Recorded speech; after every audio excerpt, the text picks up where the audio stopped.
Go పూజలతో మారుమోగిన సంపర క్షేత్రం.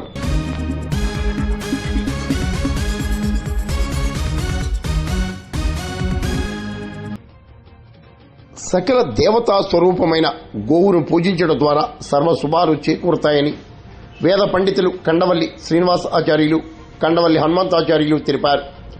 సోమవారం ధనుర్మాస వేడుకల్లో భాగంగా గోపూజలను నిర్వహించారు.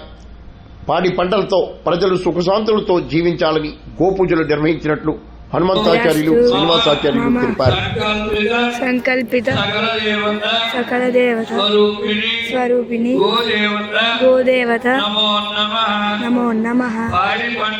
పాడి పంటల పాసుర పఠన అనంతరే మమ గృహే పాడి సమృద్ధి సిద్ధ్యర్థం గోదేవత